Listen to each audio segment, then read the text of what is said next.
Hello everyone, welcome back to সোমস classroom. আমি তোমাদের Subhajit sir চলে এসেছি তোমাদের সামনে একটা নতুন ভিডিও নিয়ে। আজকে আমরা যে টপিকটা নিয়ে আলোচনা করতে চলেছি সেই টপিকটা কিন্তু খুবই রসালো টপিক হতে চলেছে এবং খুবই ইন্টারেস্টিং একটা টপিক হতে চলেছে। সবার মনেই আমাদের প্রশ্ন আসে এই সব বিষয় নিয়ে, কিন্তু আমরা কাউকে জিজ্ঞাসা করতে পারি না, বা যদি জিজ্ঞাসা করতেও যাই সমাজ কিভাবে দেখবে বা অন্য কেউ কিভাবে কি নেবে, কিভাবে সেটাকে অ্যাকসেপ্ট করবে, সেই নিয়ে চিন্তা করতে করতেই আমাদের দিন কেটে যায়। এবং এই সব বিষয় সম্পর্কে কিন্তু আমাদের সোসাইটিতে ছাত্রছাত্রী থেকে শুরু করে তাদের যে বড় যারা রয়েছে, তাদের থেকে বড় যারা রয়েছে, দিদা ঠাকুমা যারা রয়েছে, অনেকেরই কিন্তু এই ব্যাপারে সঠিক ধারণা নেই এবং এটাকে ঘিরে ডিফারেন্ট টাইপস অফ মিসকনসেপশনস আমাদের সমাজে ছড়িয়ে ছিটিয়ে রয়েছে। আমার আজকের ভিডিওর উদ্দেশ্য যেটা, সেই উদ্দেশ্যটা হলো সেই ধরনের যে মিসকনসেপশনসগুলো রয়েছে এইসব সাবজেক্ট নিয়ে বা এইসব টপিক নিয়ে যে ধরনের মিসকনসেপশনগুলো রয়েছে সেই মিসকনসেপশনগুলোকে টেনে বার করা। ঠিক আছে, চলো তাহলে আজকে শুরু করছি আমাদের আজকের টপিক, দ্যাট ইজ মাসিক বা পিরিয়ডস কেন হয়। আমাদের আজকের টপিক হচ্ছে মাসিক বা পিরিয়ডস কেন হয়। আমরা সবাই জানি যে যারা স্ত্রী আর কি, যারা গর্ভধারণ করতে পারে তাদের জীবদ্দশায় একটা সময় আসে, যেই সময় কি হয়, তাদের গর্ভদশা যেটা আসছে সেই সময় তাদের মধ্যে মাসিক বা পিরিয়ডস দেখতে পাওয়া যায়। মাসিক বা পিরিয়ডস বলতে কি বুঝি? মাসিক বা পিরিয়ডস বলতে বুঝি এমন একটা ফেজ যেখানে একটা মাসে নির্দিষ্ট সময় অন্তর অন্তর সাইক্লিক ওয়েতে, ঠিক আছে, নির্দিষ্ট সময় অন্তর অন্তর সাইক্লিক ওয়েতে সেই স্ত্রীর যোনিপথ হতে রক্ত নির্গত হয়। মানে একটা নির্দিষ্ট সময় ধরে নে, এখানে 1 থেকে এটা হচ্ছে 28 দিন, 2 3 4 5 4 5 6 সোন, এরকমভাবে যেতে যেতে যেতে যেতে লাস্ট যে দিনটা পড়ছে সেটা হচ্ছে 28 দিন। এই 28 দিন চক্রাকারে একটা স্ত্রীলোকের দেহে আবর্তিত হয় এবং সেই আবর্তনের শেষে আমরা কি দেখতে পাই, স্ত্রীদের যে যোনিপথ রয়েছে সেই যোনিপথ থেকে আস্তে আস্তে যোনিপথ থেকে আস্তে আস্তে কি নির্গত হয়, রক্ত নির্গত হয়। এই যে রক্ত, সেই রক্ত নির্গত হওয়ার ঘটনাটা, এটাকেই আমরা মাসিক বা পিরিয়ডস বলি। এবং এই মাসিক সম্পর্কে আরেকটু ডিটেলে আলোচনা করতে গেলে আমাদের যেতে হবে স্ত্রী জননতন্ত্রের বিষয়ে একটা সঠিক ধারণা পেতে হবে। স্ত্রী জনন তন্ত্র, এটা হচ্ছে আমাদের স্ত্রী জনন তন্ত্র। এর দুপাশে রয়েছে দুটো ডিম্বাশয়। এই ডিম্বাশয়ের পাশ থেকে যে নালীটা বেরোচ্ছে তার নাম হচ্ছে ডিম্বনালী বা ফ্যালোপিয়ান টিউব। ডিম্বাশয় থেকে ডিম্বনালী বেরোচ্ছে এবং এখানে কিছু লিগামেন্ট এর সাথে যুক্ত আছে। এর গায়ে রয়েছে হচ্ছে জরায়ু, এর গায়ে রয়েছে জরায়ু এবং এখানে কিছু লিগামেন্ট এর সাহায্যে যুক্ত আছে, যার সাথে ওভারিটা এর সাথে যুক্ত থাকে। এটা হচ্ছে জরায়ু এবং এইভাবে একটা স্ত্রী জননতন্ত্র তৈরি হয়। এই স্ত্রী জননতন্ত্রের নিচের দিকের অংশে এখান থেকে যোনিপথ নির্গত হয় এবং যেখান থেকে মূত্র বা যোনিপথ থেকে প্রধানত মূত্র নির্গত হয় না। যোনিপথ হচ্ছে এমন একটা জায়গা যেখান থেকে পুরুষের লিঙ্গ স্ত্রীদের ভিতরে প্রবেশ করতে পারে এবং রজতচক্রকালী সময় বা রজতচক্র যে সময় চলছে সেই সময় কি হয়, এই যোনিপথ থেকে কি হয়ে আসে, সেই যোনিপথ থেকে রক্ত নির্গত হয়। অ্যাকচুয়ালি এই রক্তটা সাধারণত যে রজস্রাব যাকে আমরা বলি, সেই রজস্রাবটা কিন্তু সাধারণত নর্মাল রক্তের তুলনায় একটু আলাদা প্রকৃতির হয়। এখানে যদি আমরা রজস্রাব বলি, সেই রজস্রাবের মধ্যে কি কি মিশে থাকে? রজস্রাবের মধ্যে প্রথমত থাকে হচ্ছে রক্ত, এবং রক্তের সাথে সাথে এই যে জরায়ু রয়েছে, সেই জরায়ুর যে এন্ডোমেট্রিয়াম স্তরটা রয়েছে, জরায়ুর যে বাইরের দিকের এই যে স্তরটা রয়েছে, এটার নাম হচ্ছে এন্ডোমেট্রিয়াম স্তর।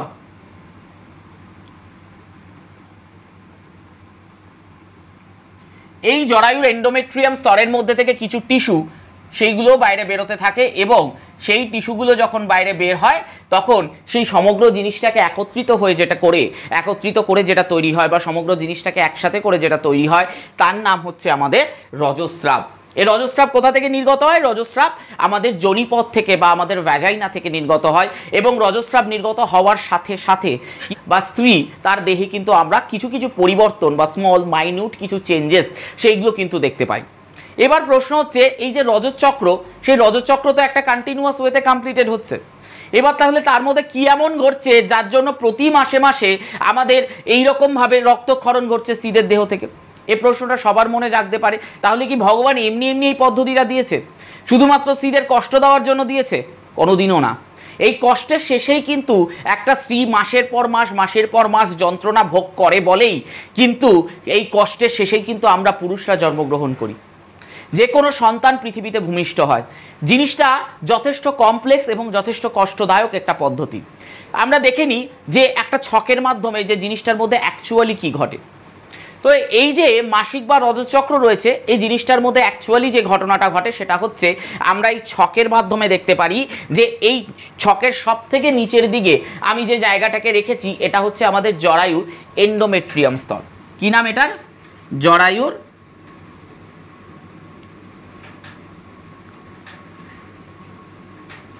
এন্ডোমেট্রিয়াম স্তর। এই জরায়ুর এন্ডোমেট্রিয়াম স্তর যেটা রয়েছে সেটাকে আমরা ক্রমান্বয়ে দেখছি এরকম ভাবে বড় হতে। ঠিক আছে, তাহলে জরায়ুর এন্ডোমেট্রিয়াম স্তর এখন এটা নিচের দিকে রয়েছে এবং আস্তে আস্তে আস্তে আস্তে বড় হতে হতে কি হলো, পরিণত এই স্তরে পরিণত হলো। মানে সেখানে এন্ডোমেট্রিয়াম স্তরের যে লেয়ারটা সেটা এই হাইটে পৌঁছালো এবং এতে আমাদের ওভারি বা গ্রাফিয়ান ফলিকেল থেকে নির্গত কিছু হরমোন গুরুত্বপূর্ণ ভূমিকা পালন করে। এই যে হরমোনগুলোর মধ্যে ইস্ট্রোজেন এবং প্রোজেস্টেরন, কি কি? ইস্ট্রোজেন এবং প্রোজেস্টেরন, এই দুটো হরমোনের ভূমিকা কিন্তু খুব গুরুত্বপূর্ণ। কি হচ্ছে দেখো, এখানে যত আস্তে আস্তে প্রতিটা ডিম্বাশয়, এটা হচ্ছে একটা সিদয়ের ডিম্বাশয়, প্রতিটা ডিম্বাশয়ের ভিতরে কিছু পরিণত ডিম্বথলি বর্তমান। এই ডিম্বথলিগুলো দিনে দিনে পরিণত বা ম্যাচিওর হয় এবং যখন ম্যাচিওর হয় তার ভিতর থেকে একটা করে ডিম্বাণু নির্গত হয়। এই যে ডিম্বাণুগুলো সেইগুলো আকৃতিতে অনেক ছোট হয় এবং আস্তে আস্তে ম্যাচিওর হতে হতে ওটা থেকে কি বেরোয়, একটা করে ডিম্বাণু বের হয়।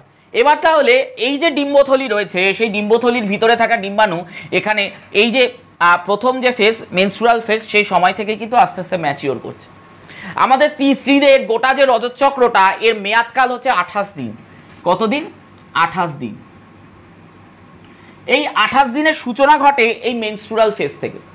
মেনস্ট্রুয়াল ফেজ হচ্ছে এমন একটা ফেজ যেখান থেকে এই 28 দিনের সূচনা ঘটে এবং যখন এই 28 দিনের সূচনা ঘটে তখন কি হয়, প্রথমে রজস্রাব, আমাদের যে যোনিপথ রয়েছে সেই যোনিপথ থেকে সবার প্রথমে রজস্রাব নির্গত হয়। এই যে রজস্রাব যেটা নির্গত হচ্ছে সেক্ষেত্রে দেখো এখানে যে মেন্স বা রজস্রাব সেটা এখান থেকে নির্গত হচ্ছে এবং যখন নির্গত হচ্ছে সেই রজস্রাব কিন্তু যোনিপথের মাধ্যমে দেহের বাইরে বেরিয়ে আসছে। এই ঘটনাটা চলে কতদিন? 5 দিন, 5 ডেজ। এই ঘটনাটা চলে 5 দিন বা 5 ডেজ। যেই মাত্র 5 দিন অতিক্রান্ত হয় সেই সময় কিন্তু স্বাভাবিকভাবে, আমি বলছি স্বাভাবিকভাবে কিন্তু রজস্রাব নির্গত হওয়া বন্ধ হয়ে যায়। এই সময় কিন্তু মানে এই 5 দিনের সময় এই টাইমটাই শুধু রজচক্রের সময় রজস্রাব নির্গত হয়, বাকি সময় নির্গত হয় না। কিন্তু এটা একটা বিষয়কে ইঙ্গিত করে যে এই পরেই একটা নতুন ডিম্বাণু নির্গত হবে, অর্থাৎ একটা ফিমেলের দেহে ফার্টাইল পিরিয়ড আসবে। অর্থাৎ সেই সময় সে যদি ইন্টারকোর্স করে বা সেই সময় সে যদি প্রজননে আবদ্ধ হয় তাহলে কিন্তু সে নতুন একটা সন্তান জন্ম দেওয়ার সম্ভাবনা তৈরি হয় এবং সন্তান আলটিমেটলি তারা জন্মও দেবে। তাহলে দেখো মেনস্ট্রুয়াল ফেজ শেষ হওয়ার পরই যে ফেজটা আসছে তার নাম হচ্ছে ফলিকিউলার ফেজ। ফলিকুলার ফেজে কি হয়, এই যে গ্রাফিয়ান ফলিকেল, ছোট করে আমি সংক্ষেপে জিহেভ বললাম, কেউ আবার ভুল করে গার্লফ্রেন্ড ভেবো না। তো এই যে জিনিসটা এটার নাম হচ্ছে গ্রাফিয়ান ফলিকেল। সেই গ্রাফিয়ান ফলিকেলটা আস্তে আস্তে সাইজে বড় হতে থাকে। দেখতে পাচ্ছ এখান থেকে আস্তে আস্তে গ্রাফিয়ান ফলিকেল সাইজে বড় হচ্ছে এবং গ্রাফিয়ান ফলিকেল সাইজে বড় হতে হতে একটা টাইমে 11 থেকে 13 দিন মতন সময় তার মধ্যে সেটা আকৃতিতে সর্বোচ্চ আকার পায় এবং যেই মুহূর্তে ওটা সর্বোচ্চ আকার পায় তখনই সেই গ্রাফিয়ান ফলিকেলটা ফটাস করে ফেটে যায়। যেই মাত্র ফটাস করে ফেটে গেল ফলিকুলার ফেজ গন এবং এটা হচ্ছে 14তম দিন, এটা হচ্ছে 14 ডে একটা মেনস্ট্রুয়াল সাইকেলের 14তম দিন, যেই দিন তার ডিম্বাশয় থেকে একটা ডিম্বাণু নির্গত হয়। একদিকে রয়েছে ডিম্বাশয়, সেই ডিম্বাশয় থেকে একটা কি নির্গত হয়, ডিম্বাণু নির্গত হয়। এই ডিম্বাণু নির্গত হয়ে কোথায় যাবে? ডিম্বাণু নির্গত হয়ে এই পদ্ধতিতে এই ফিউনিকেল বলা হয়, এটা হচ্ছে ডিম্বনালী এবং ডিম্বনালীর মধ্যে এই অংশটার নাম হচ্ছে ফিউনিকেল। সেই ফিউনিকেল হয়ে এটা আস্তে আস্তে বাহিত হতে হতে হতে হতে কোথায় পৌঁছায়, এরকম জায়গা যেটাকে আমরা অ্যাম্পুলারি ইসমাস জাংশন বলি, সেরকম জায়গায় পৌঁছায়। এবং এই 14তম দিন থেকে 16তম দিন পর্যন্ত, 14, 15, 16 মানে মোটামুটি এইরকম টাইম, 16, 17 হতে পারে, এইরকম টাইম পর্যন্ত 2 থেকে 3 দিন মানে মোটামুটি 48 থেকে 50 ঘন্টার কাছাকাছি এই ডিম্বাণুটা অপেক্ষা করে কোথায়, এই ফ্যালোপিয়ান টিউবের মধ্যে অ্যাম্পুলারি ইসমাস জাংশনে। এই জায়গাটা ফ্যালোপিয়ান টিউবের এই জায়গাটার নাম হচ্ছে ফিউনিকেল, এই জায়গাটার নাম হচ্ছে অ্যাম্পুলা, আর এই জায়গাটার নাম হচ্ছে ইসমাস।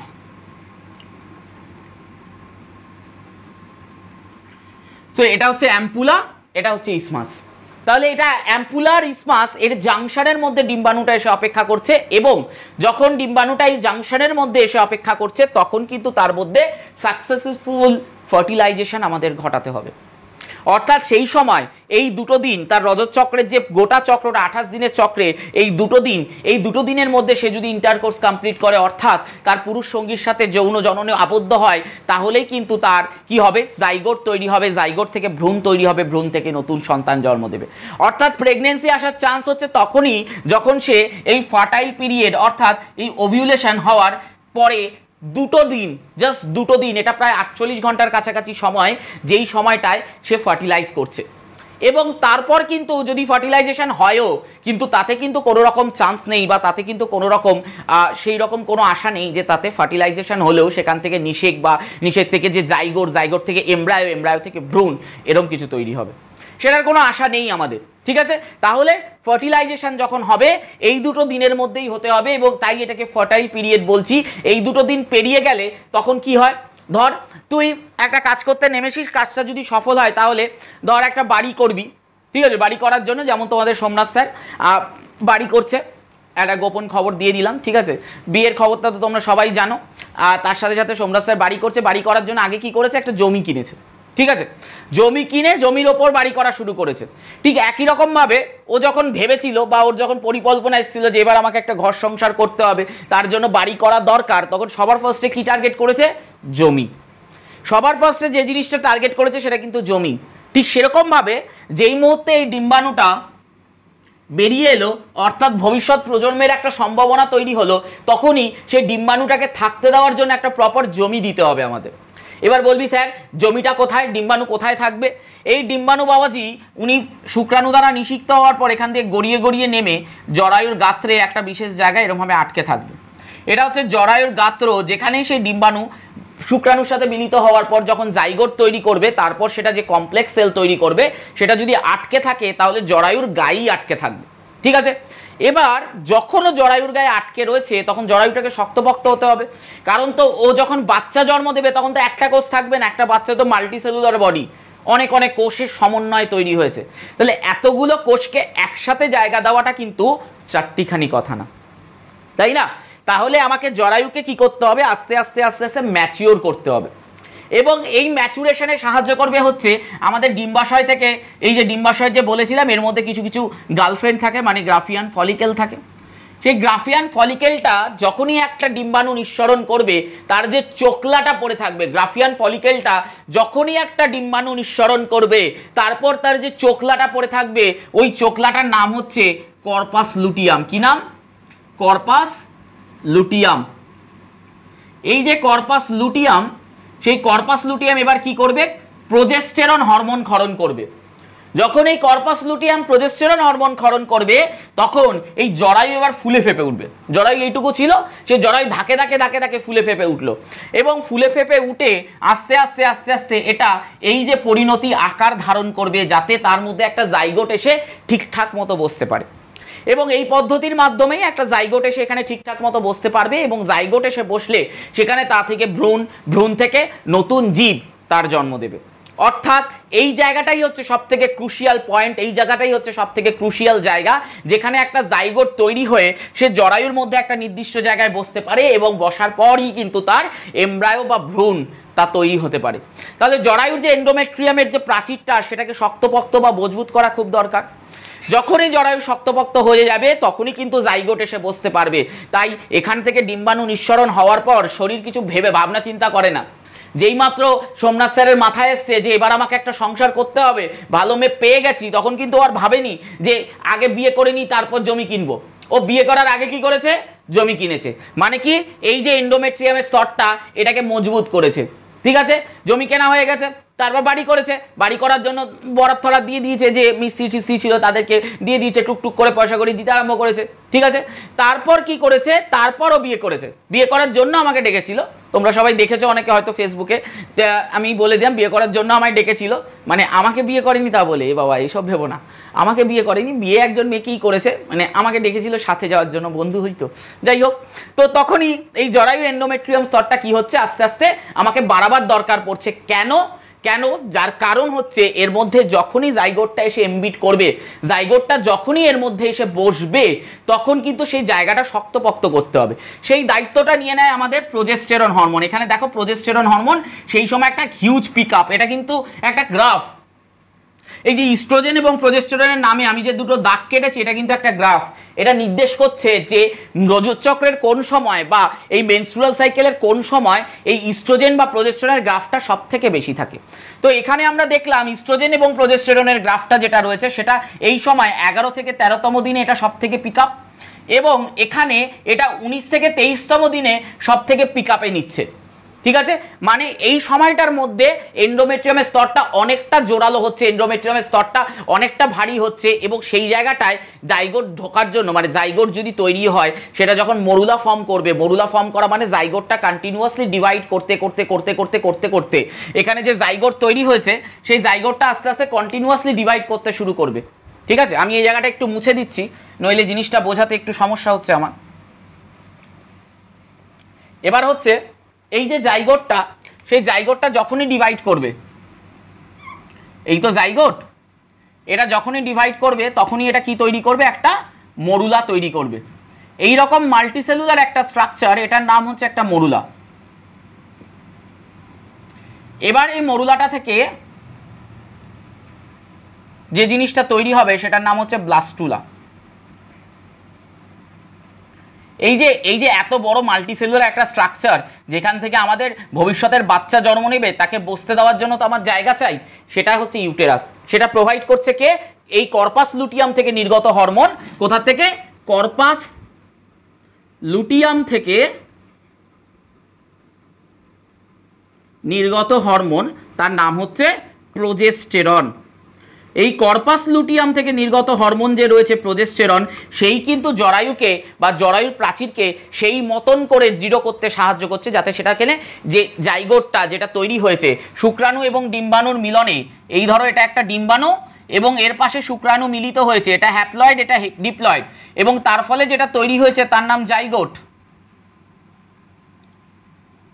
সেই জাইগোট থেকে যেটা তৈরি হয়েছে সেটা মরুলা, তার থেকে যেটা তৈরি হয়েছে সেটা হচ্ছে ব্লাস্টুলা। এবং মরুলা এবং ব্লাস্টুলা এই দুটো তৈরি করার পর, মরুলা এবং ব্লাস্টুলা এই দুটো তৈরি করার পর এইটা আস্তে আস্তে গড়াতে গড়াতে কোথায় চলে আসে? এই জরায়ুর এন্ডোমেট্রিয়াম স্তরের মধ্যে চলে আসে। যেই মুহূর্তে জরায়ুর এন্ডোমেট্রিয়াম স্তরে চলে আসে, সেখানে বসার জন্য এই জরায়ুর এন্ডোমেট্রিয়াম স্তরটাকে প্রিপেয়ার করার জন্য কিন্তু বাকি এই যে ওভিউলেশনের পরে 17 থেকে 28তম দিন পর্যন্ত কাজ চলতে থাকে। এবার প্রশ্ন হচ্ছে, যদি ফলস খায় 14তম দিনে, এই যে যেদিন ওভিউলেশন হয়েছিল মাত্র 2টো দিন হাতে ছিল সেই ফিমেলের কাছে সাকসেসফুল ফার্টিলাইজেশন করার জন্য, যদি এই 2টো দিন টুক করে পেরিয়ে যায়, যেই মুহূর্তে এই 2টো দিন টুক করে পেরিয়ে যাবে সেই মুহূর্তে কিন্তু বিশাল বড় সমস্যা তৈরি হবে। কেন? তার কারণ যেই মুহূর্তে 2টো দিন পেরিয়ে যাবে তখন কিন্তু আর, একটু আগে যে ছবিটা এঁকেছিলাম সেই ছবিটাকে আমি আবার একটু ছোট করে আঁকছি, একটা বোর্ডের মধ্যে অনেক কিছু ধরাতে হচ্ছে আমাকে, একটু অ্যাডজাস্ট করে নিও। এটাকে আমি একটু ছোট করে আঁকলাম। যেই মুহূর্তে এখানে ডিম্বাশয় থেকে ডিম্বাণুটা এখানে নির্গত হয়ে গেল এবং তা থেকে জাইগোট তৈরি হয়ে গেল, এটা তো গড়াতে গড়াতে কোথায় আসবে? এখানে আসবে। কিন্তু যদি ডিম্বাণু নিষিক্ত না হয়, যদি এখানে কি হয়, এই শুক্রাণু বাবাজি সে যদি না আসে, যদি না আসে তাহলে কি হবে? যদি না আসে তাহলে 28 দিন পর্যন্ত যে নর্মাল ডিফল্ট সেটিং হচ্ছে, সেই ডিফল্ট সেটিংসে কি হবে? এই জরায়ু কিন্তু তৈরি হবে। কিন্তু তারপর 28 দিন পেরোবার পর কি হয়ে যাবে? আবার সেই জরায়ু নতুন সাইকেল যখনই শুরু হবে তখনই প্রোজেস্টেরন লেভেল আস্তে আস্তে, দেখতে পাচ্ছ কর্পাস লুটিয়াম এত বড় ছিল, ছোট হয়েছে, এবং এরপরে এসে আরও ছোট হয়ে যাবে যাতে প্রোজেস্টেরন লেভেলটা ড্রপ করে যায়। যেই মুহূর্তে প্রোজেস্টেরন লেভেল ড্রপ করে যাবে, অর্থাৎ জরায়ুতে প্রোজেস্টেরনের পরিমাণ কমতে আরম্ভ করবে, শরীরে প্রোজেস্টেরনের পরিমাণ কমতে আরম্ভ করবে, তখনই কি হবে? আবার নতুন করে দ্বিতীয় মেনস্ট্রুয়াল সাইকেল সেটা চালু হবে। অর্থাৎ একটা মেনস্ট্রুয়াল সাইকেল 28 দিন পরে শেষ হয়ে গেলে এবং দ্বিতীয়টা শুরু হবে। এবার যদি ঘটনাটা অন্যরকম হয়, যে না, এখানে চম্পা বসেছিল চাঁদনি রাতে এবং চমু বলে একটা ছেলে এসে চম্পাকে হালকা করে কিসি করে দিয়ে চলে গেছে, এটার মানে তোমরা বুঝে নাও। ঠিক আছে, যেই মুহূর্তে এই যে চম্পা বসেছিল অর্থাৎ ডিম্বাণু কোথায় ছিল? এই ফ্যালোপিয়ান টিউবের মধ্যে ছিল এবং এখানে শুক্রাণু এসে সেই ডিম্বাণুকে নিষিক্ত করেছে। ঠিক আছে, যেই মুহূর্তে নিষিক্ত হবে অর্থাৎ জাইগোট তৈরি হবে সেই মুহূর্তে কিন্তু ঘটনাটার সিকোয়েন্স পুরো বদলে যাবে। যদি একবার নিষিক্ত হয়ে যায় তাহলে এই কর্পাস লুটিয়াম এই হাইপার চার্জ হয়ে যাবে। হাইপার চার্জ মানে কি? এই কন্টিনিউয়াসলি প্রোজেস্টেরন রিলিজ করেই যাবে আগামী 9 মাস অবধি।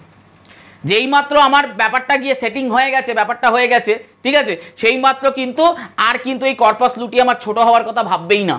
কর্পাস লুটিয়াম আরো চার্জ হয়ে যাবে, গোটা শরীর মিলে চাইবে তখন তার কি করতে? সেই ইউটেরাসটার উপরে জোর দিতে। ইউটেরাসের ব্লাড ভেসেল খুব মজবুত হয়ে যাবে, প্রচুর নিউট্রিটিভ টিস্যুস তৈরি হয়ে যাবে এবং সেই বাচ্চাটাকে বড় করার জন্য গোটা শরীর পুরো আগামী 9 মাসটা কমপ্লিটলি গোটা শরীরের কনসেন্ট্রেশন চলে যাবে কোথায়? সেই বাচ্চাটাকে বড় করার পিছনে। এবং সেখানেই কিন্তু আর দ্বিতীয় মেনস্ট্রুয়াল সাইকেল চালু হবে না, অর্থাৎ সেই সময় সেই মহিলা প্রথমবারের জন্য তার পিরিয়ডস মিস হবে। মানে ন্যাচারালি আমরা সবাই জানি যে পিরিয়ডস মিস হওয়া মানে কি হওয়া? প্রেগনেন্সি আসা। কেন? তার কারণ যেই মুহূর্তে 28 দিনের পরে যখন ডিম্বাণু শুক্রাণু দ্বারা ফার্টিলাইজ হয়ে গেছে সেই সময় 28 দিনের পরে প্রোজেস্টেরন লেভেলটা ড্রপ করে না, কারণ কর্পাস লুটিয়াম নষ্টই হয় না। কর্পাস লুটিয়ামটা আগের মতন আরো বড় আকৃতি ধারণ করে এবং সেই জন্য প্রোজেস্টেরন হরমোন ক্রমাগত নির্গত হতে থাকে এবং তার মাধ্যমে ইউটেরাসের লাইনিংটা এতটা স্ট্রং হয় যে ইজিলি সে জাইগোটকে ধরে ফেলতে পারে। সেই জন্যই কি হয়, যখনই প্রেগনেন্সি আসে তখন কি হয়? পিরিয়ডস, এই যে পিরিয়ডস, সেই পিরিয়ডসটা মিস হয়, এবার অনেকের মনে প্রশ্ন আসতে পারে যে আমি তো কিছু করিনি বা আমার তো সেরকম কোনো প্রেগনেন্সি আসার চান্সই নেই, তাহলে স্টিল আমার পিরিয়ডস মিস হয়েছে। পিরিয়ডস ডিলে হয়েছে। পিরিয়ডস মিস হওয়া মানে অকারণে পিরিয়ডস মিস হওয়া বা ডিলে হওয়া, এটাও কিন্তু আজকালকার যুগে খুবই সাধারণ একটা ব্যাপার এবং এর মূলতম কারণ যেটা রয়েছে সেটা stress and cyst in ovary. অনেক সময় কি হয়, এই যে ওভারিটা, যে ডিম্বাশয়টা আমি এঁকেছিলাম সেই ডিম্বাশয়টা আমি আরেকবার আঁকছি, ঠিক আছে। অনেক সময় এই সমস্যাটা হয় যে ওভারি বা ডিম্বাশয় যেটা রয়েছে সেই ডিম্বাশয়টার ভিতরে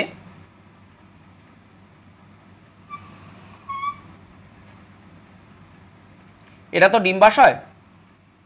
ডিম্বাশয়টার ভিতরে ছোট ছোট গ্রাফিয়ান ফলিকেল ছিল। সেই গ্রাফিয়ান ফলিকেলগুলো আস্তে আস্তে আকৃতিতে বড় হচ্ছে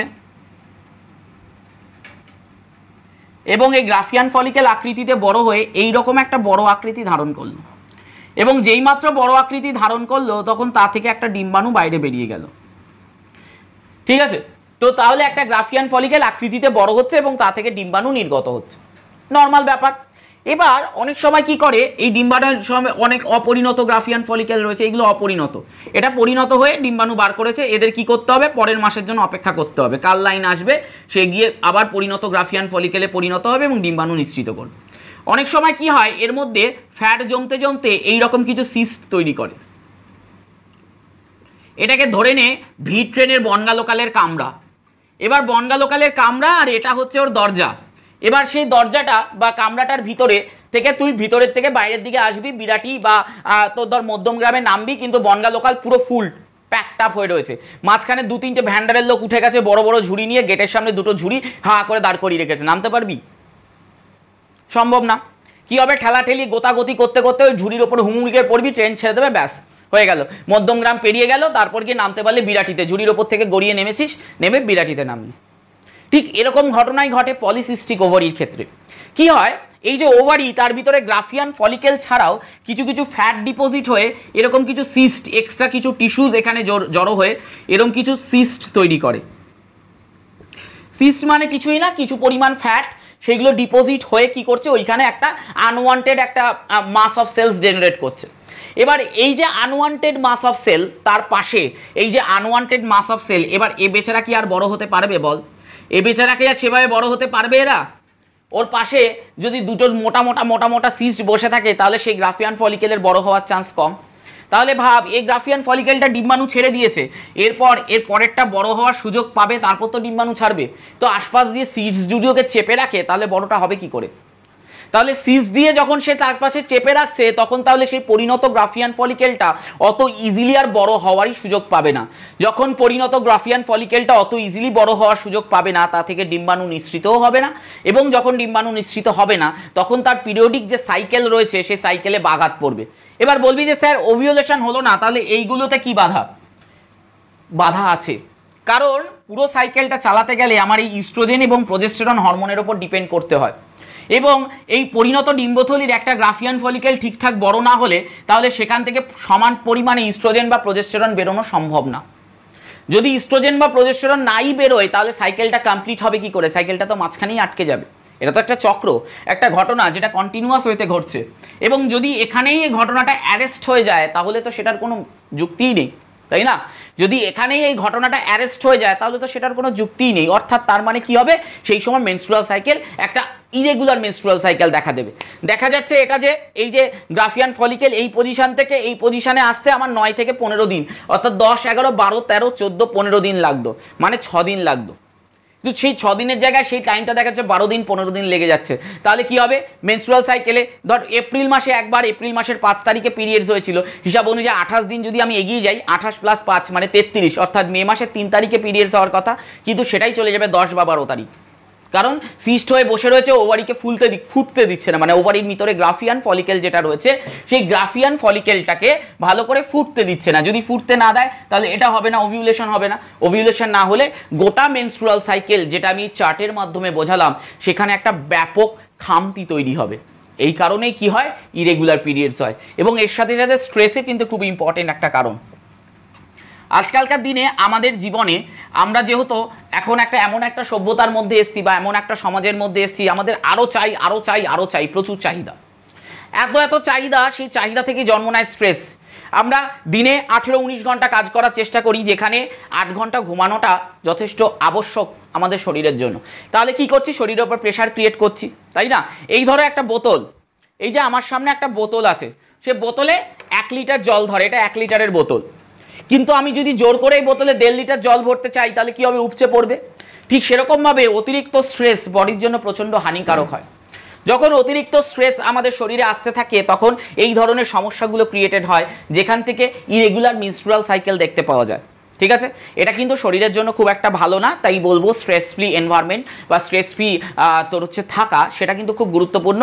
আর স্ট্রেস ফ্রি থাকার সাথে সাথেও কিছু কিছু ছোটো ছোটো ব্যায়াম রয়েছে যেগুলো সম্পর্কে তোরা ইউটিউব থেকে পড়াশোনা করতে পারিস। ইউটিউবে অনেক এরকম ব্যায়াম দেওয়া থাকে যেগুলো কিন্তু ইরেগুলার মেনস্ট্রুয়াল সাইকেল রিলেটেড বিভিন্ন প্রবলেমকে কিন্তু ঠিক করতে পারে। এছাড়া আরও অনেক ঘরোয়া টোটকা আছে, সেগুলো না হয় নিয়ে পরে অন্য কোনো দিন আলোচনা করব। আজকে আমার উদ্দেশ্য ছিল মেনস্ট্রুয়াল সাইকেল কি এবং সেটা কেন হয় এবং কি হয় সেই ব্যাপারটাকে বোঝানো। এরপর একটা ছোট্ট কথা বলে দিই যে মেনস্ট্রুয়াল সাইকেল কিন্তু শুরু হওয়া এবং শেষ হওয়া, মানে একটা বাচ্চা যদি জন্মগ্রহণ করে তাহলে তার মেনস্ট্রুয়াল সাইকেলের শুরু এবং শেষ দুটো যে টাইম, তার কিন্তু একটা ব্যারিয়ার রয়েছে, মানে যখন তখন শুরু হয় না, যখন তখন শেষও হয় না। একটা যদি শিশুর জীবনকাল বলি, অবশ্যই শিশুটা কি হতে হবে? কন্যা সন্তান হতে হবে। পুরুষের কিন্তু কোনোদিন মেনস্ট্রুয়াল সাইকেল হয় না। এটা সমস্তই শিশু, মানুষের ক্ষেত্রে বলছি, ঠিক আছে? মানব শিশু লিখে দিলাম। কুকুর বেড়ালের ক্ষেত্রে ব্যাপারটা একটু আলাদা হয়, অন্য কোনো দিন না হয় সেটা নিয়ে আলোচনা করব। সেটাকে ইস্ট্রাস সাইকেল বলে, তাদের সাইকেলের নেচারটা একটু আলাদা। কিন্তু আমাদের মানব শরীরে যেটা হয় সেটা শিশু, কন্যা সন্তান, সে প্রথমে তার যে মেনস্ট্রুয়াল সাইকেল, এই যদি 1 থেকে আমি ধরে নিলাম সে 70 বছর বাঁচবে, মানে এটা 1 বছর থেকে 70 বছর, এইদিকে উনি জন্মেছিলেন, এইদিকে তিনি মৃত্যুবরণ করেছেন। তাহলে তার মধ্যে 12 থেকে 13 বছর বয়স, 12-13 এই টাইমে কি হয়? তার ওভারিটা ফার্স্ট পরিণতি প্রাপ্ত হয়। কিসের জন্য? এই ডিম্বাণু নিঃসরণের জন্য। যেই মাত্র ডিম্বাণু নিঃসরণ হবে, অর্থাৎ ডিম্বাণু নিঃসরণের হবে এবং হওয়ার পর যখন কর্পাস লুটিয়াম ডিজেনারেট করবে প্রথমবার, সেই সময় সেই বাচ্চাটার প্রথম কি হবে? পিরিয়ডস হবে। এই ঘটনাটাকে আমরা বারবার পিরিয়ডস বলছি তাই কারণ এটা চক্রাকারে ফেরত আসে। পিরিয়ড মানে কি? স্কুলে ক্লাসে পিরিয়ড হয় 40 মিনিটের পিরিয়ড, 40 মিনিটের পর আরেকটা নতুন ক্লাস হয়, first period, second period, third period, এভাবে 8 পিরিয়ড হয়ে পরের দিন আবার নতুন করে ফার্স্ট পিরিয়ড, সেকেন্ড পিরিয়ড, যেন চক্রাকারে চলছে, তাই না? এই জন্যই এটাকে পিরিয়ড বলছে, কারণ এটাও কিন্তু 28 দিন অন্তর অন্তর আমাদের শরীরে চক্রাকারে চলতে থাকে। তো প্রথমবার যেই মাত্র পরিণতি প্রাপ্ত হলো এবং তারপর এই 12 থেকে 13 বছর বয়সে ফার্স্ট পিরিয়ডস হলো, সেই ঘটনাটাকে আমরা কি বলি? সেই ঘটনাটাকে আমরা বলি মেনার্ক। এটাকে বলা হয় মেনার্ক। যখন একটা স্ত্রীর দেহে প্রথম ওভিউলেশন হয় এবং ওভিউলেশনের পরবর্তীকালে ওই গোটা ওভিউলেশনের পিরিয়ডটাকে শেষ করার পর কি হয়, তার শরীর থেকে প্রথমবার রক্ত নির্গত হয়, তার যোনিপথ থেকে প্রথমবার রক্ত নির্গত হয়, তখন তাকে আমরা বলি মেনার্ক। এরপর কি আসে? এরপর যেটা আসে সেটা হচ্ছে মেনোপজ। মেনোপজ আসে প্রায় 45 থেকে 50 বছর বয়সের কাছাকাছি। পুরুষ কিন্তু স্টিল 50 বছরের পরেও অনেক ক্ষেত্রেই দেখা গেছে ফার্টাইল। ঠিক আছে, ফার্টাইল মানে তার যে শুক্রাণু তৈরি হয়, হয়তো তার মোটিলিটি কমে যায়, স্টিল অনেক পুরুষ আছে সে 60 বছরেও বাবা হয়েছে। তো একটা ফিমেলের পক্ষে 60 বছরে মা হওয়াটা কিছুটা মানে অসম্ভব। বিকজ কি হয়, তার 40 থেকে 45 বছর বয়সের মধ্যেই তার ওভারি কি বলে, হাল ছেড়ে দেয়। ওভারি কি করে? হাল ছেড়ে দেয়। হাল ছেড়ে দেওয়া মানে কি? এর কাজ কি ছিল? ডিম্বাণু নিঃসরণ করা। ওভারি বলে আর ডিম্বাণু নেই, শেষ হয়ে গেছে, মুদি দোকানদারের মতন। দোলের দিন আবির সবাই কিনে নিয়েই যাচ্ছে, দুদিন আগে থেকে বিক্রি হচ্ছে, ব্যাপক স্টক। তারপর দোলের দিন বিকেলবেলার দিকে দুটো ছেলে পুচকে ছেলে এসে বলে কি, এ ভাই দুটো আবির দে না, এই দুটো বন্ধুকে লাগাবো, একটু দে না প্লিজ। তখন কি বলে দোকানদার, শেষ হয়ে গেছে, দোল শেষ, আবির শেষ, সব বন্ধ, সব শেষ। কালী পুজোর সময় হয় বাজি কেনার সময়, আমাদের বাজি পোড়ানোর ইয়েই শেষ হয় না। শেষের দিন যে ভাসানের দিন, কালী পুজো যেদিন ঠাকুর ভাসান যাবে, ভাই ফোড়ার 2-3 দিন ঠাকুর রেখে বাজি ফোড়ানো হয়ে গেছে, ভাসানের দিনও 4টে বাজি ফোটাতে হবে। এবং তারপর কিছু বাজি যদি বেঁচে যায় তাহলে আমরা সেটা কি করি, পরের দিয়ে যদি বিশ্বকাপ বা ক্রিকেট ফিকেট কোনো ম্যাচ থাকে ভালো ইম্পর্টেন্ট, IPL হোক বা অন্য কিছু, তাহলে সেই ম্যাচের দিন ফাটাবো। আমার প্রিয় দল জিতলেও ফাটাবো, না জিতলেও ফাটাবো, এরকম একটা ব্যাপার। তো এইরকম পরিস্থিতি যখন আসে তখন কি হয়, এই যে হাল কখন ছেড়ে দেয়, যখন স্টক শেষ হয়ে যায়। দোকানদার তো নইলে বেচতেই থাকবে। ঠিক সেরকম ওভারি কি করে, ওভারির একটা টাইমে স্টক শেষ হয়ে যায়। কেন? কারণ ওভারি একটি নির্দিষ্ট সংখ্যক ডিম্বাণু, প্রাইমারি উসাইড যাকে বলা হয়, যেগুলো গ্রাফিয়ান ফলিকেল তৈরি করছিল, এই যদি একটা ওভারি হয় তার ভিতরে একটা নির্দিষ্ট সংখ্যক প্রাইমারি উসাইড সেটা শুরুর থেকে অবস্থান করে। ওকে, একটা নির্দিষ্ট সংখ্যক প্রাইমারি উসাইড শুরুর থেকে অবস্থান করে এবং তারপর যখন সেই উসাইডগুলো আস্তে আস্তে একটা একটা করে বড় হয়, ডিম্বাণু নিঃসরণ করে। তাহলে একটা টাইম পর কি হয়ে যাবে, সব উসাইড শেষ হয়ে যাবে। এবং যেই মুহূর্তে সেই উসাইডগুলো, প্রাইমারি উসাইডগুলো শেষ হয়ে যায়, তখন কি হয়ে যায়, এই 45 থেকে 50 বছর বয়সে তার যে মেনস্ট্রুয়াল সাইকেল বা ওই যে পিরিয়ডস হওয়া, অর্থাৎ শরীর থেকে যে রক্তক্ষরণ হওয়া, যোনি থেকে যে রক্তক্ষরণ হওয়া, সেই ঘটনাটা থেমে যায়। এবং এই থেমে যাওয়ার ঘটনাটাকেই আমরা কি বলি, মেনোপজ। কি বলি? মেনোপজ। এই থেমে যাওয়ার ঘটনাটাকেই আমরা বলি মেনোপজ। মেনস্ট্রুয়াল সাইকেল স্টার্ট হওয়ার ঘটনাটাকে বলি মেনার্ক এবং থেমে যাওয়ার ঘটনাটাকেই আমরা বলি মেনোপজ। এবং এই পদ্ধতির মাধ্যমেই গোটা মেনস্ট্রুয়াল সাইকেলটা আমাদের শরীরের মধ্যে চক্রাকারে চলছে। ঠিক আছে, এটাই হচ্ছে মেনস্ট্রুয়াল সাইকেল। এবং এই যে মাসিক বা পিরিয়ডস কেন হয়, এই সম্পর্কিত বিভিন্ন তথ্য আমি এই নিয়ে আলোচনা করলাম আজকে, যেগুলো আমার মাথায় এসছে বা মনে হয়েছে যে জগতে সবারই মাথায় আসতে পারে এবং তার কারণ মনে জিজ্ঞাসা আসতেই পারে, এবং সেই কারণগুলো নিয়েই কিন্তু আজকে আমি ডিসকাস করেছি। ঠিক আছে, এরপরেও যদি কারোর কোনো জিজ্ঞাসা থাকে, এই সমস্ত ভিডিওগুলো কিন্তু শুধু ক্লাস 11-12 বা আমরা যেরকম সোমস ক্লাসরুমে আলাদা পড়াই, 11-12 পড়াই বা 9-10 পড়াই, সেই সিলেবাসের মধ্যে থেকেও সিলেবাসের বাইরের টপিক। সেই জন্যই এই সেকশনটার নাম বা এই যে সিরিজটার নাম হচ্ছে বায়োলজি বিয়ন্ড দ্য সিলেবাস। অর্থাৎ বায়োলজির বিভিন্ন জিনিস যা সিলেবাসের বাইরে কিন্তু সমাজের জানা উচিত, ছাত্রছাত্রীদের জানা উচিত, আর্টসের ছাত্রের জানা উচিত, সায়েন্সের ছাত্রের জানা উচিত, কমার্সের ছাত্রের জানা উচিত, ইভেন তার মা বাবারও জানা উচিত, সেই সব জিনিসগুলো নিয়েই কিন্তু আমি এখানে আলোচনা করছি। আশা করি তোমাদের ভালো লেগেছে। যদি ভালো না লাগে সেটাও কমেন্টে জানাবে, কোন পোর্শনটা ভালো না লাগলো সেটাও কমেন্টে জানাবে, আর ভালো লাগলে তো অবশ্যই জানাবে। সো দেখা হচ্ছে নেক্সট ভিডিওতে বায়োলজি বিয়ন্ড সিলেবাসে। তোমাদের জন্য রইল অনেক অনেক শুভেচ্ছা। এবং এইরকম যদি আরও অনেক টপিক তোমরা চাও, তোমরা কিন্তু কমেন্ট বক্সে লিখে জানাতে পারো। আমি কথা দিচ্ছি সমস্ত টপিক নিয়ে প্রপার রিসার্চ করেই কিন্তু আমি ভিডিও বানাতে বসবো, এবং তার মাধ্যমে তোমাদের সামনে কোনো নতুন কিছু তথ্য, নতুন কিছু ডেটাবেস তুলে ধরবো। আশা করি সেইগুলো তোমাদের জন্য লাভজনক হবে।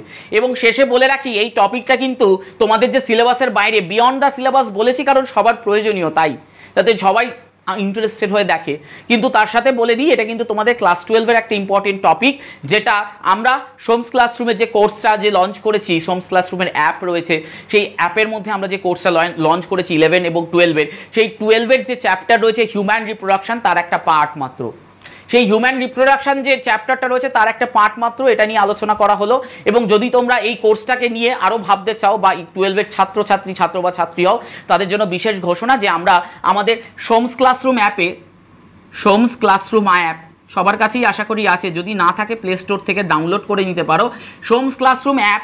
সেই অ্যাপ থেকে কিন্তু তোমরা আমাদের কোর্সটাকে পারচেস করতে পারো। ক্লাস 12 আর 11 উভয়ের জন্যই কিন্তু বায়োলজি, ফিজিক্স, কেমিস্ট্রি 3টে সাবজেক্টেই কিন্তু আমাদের কোর্স অ্যাভেলেবেল রয়েছে। কোর্সটাকে তোমরা পারচেস করতে পারো এবং কোর্সটা পারচেস করলে তোমরা গোটা বছর সেই যে পারচেসে খুব ন্যূনতম একটা মূল্য রাখা হয়েছে 999 টাকা, ঠিক আছে।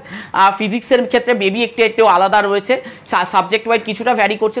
তোমরা ওই ক্লাসটা খুলে মানে অ্যাপটা খুলে সে প্রাইসটা দেখে নিতে পারো, মিনিমাম একটা প্রাইস। এবং তাতে আমরা গোটা বছর, তোমরা যদি 11 বা 12-এর ছাত্র বা ছাত্রী হয়ে থাকো তাহলে তোমাদের গোটা বছর উক্ত সাবজেক্টটাতে প্রিপেয়ার করাবো।